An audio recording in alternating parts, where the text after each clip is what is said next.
act on this. There's Now, the problem with that kind of stuff is you can launch Mazzini and his cutthroat nationalism.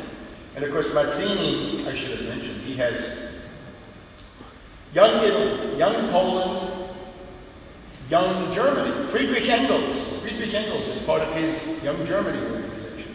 There's Young England, we had that too. There's Young America. Franklin Pierce, the president we mentioned before, is a member of Young America. So it's cutthroat nationalism. And what they do is you go to London and they say, here's the map of your country the way it's going to be. And they give one of these to every group, except then the groups would get together and say, wait a minute, all these claims overlap. Because it was a recipe for war. It was divide and conquer, right? Play the Italians against the French and against the Germans and all the rest of this stuff, right? The foreign offices, it's always been. But then, you see, the problem is these things take on a life of its own. And what if you get a super insane version of nationalism with a pretty monstrous version of Marxism, and they actually succeed? I think we can call this a Frankenstein principle. In other words, watch out what you create, because these things, under conditions of world breakdown, may indeed take off, as they did in this case, right? Certainly, Hitlerism is difficult to imagine without the premise of Mazzini's extreme, cutthroat, racist nationalism, and of course Stalin is explicitly based on Marx. So the two greatest achievements of the Foreign Office in the 19th century ultimately come back to haunt the world, and that may still go on. Now, if we look at the backers of Hitler, of course, we have to remember Prescott Bush. This is my research from 1992, that the seizure of power by Hitler was financed with the help of Prescott Bush from Wall Street. That is to say, the grandfather of the current tenant of the White House, illegitimate, but tenant of the White House, that's Prescott Bush. And he was sending money and weapons. He helped the Nazis win the street battles in Berlin in the late 20s and early 30s. But there are more. It's not just Prescott Bush. Here we have the wonderful architecture of Palladio, brought to us by Sir Henry Wotton. And of course, this is Clifton. Cliveden, as I always say, but Clifton.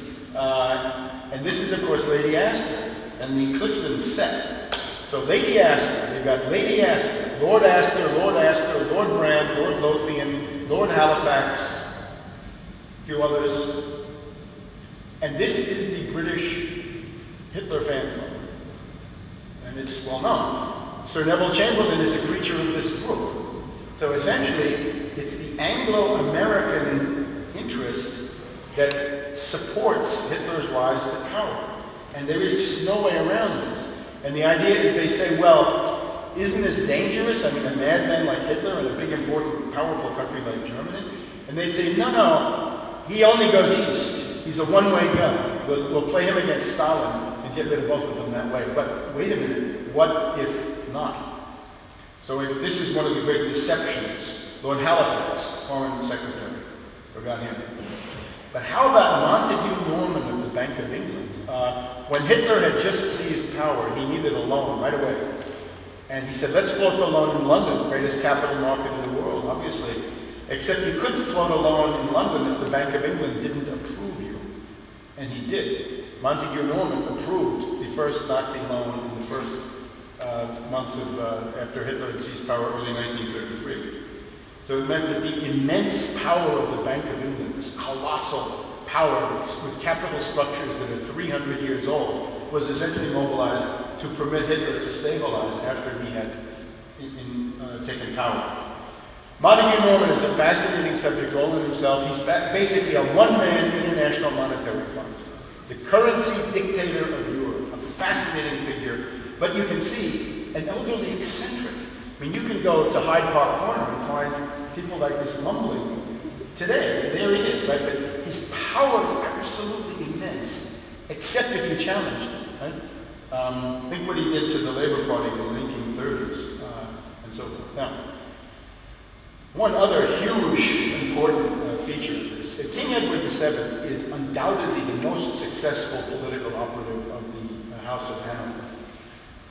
And his masterpiece is that he created the alliance system that led to World War I. When he was beginning to take power in the early 1900s, 1900s, after the death of Queen Victoria, as he said, people talk about an eternal father, but I have an eternal mother. He was the Prince of Wales for decades and decades and decades. He created this unparalleled international network. Theodore Roosevelt, Poincaré, Clemenceau, Russians, Italians, Austrians, he had it all.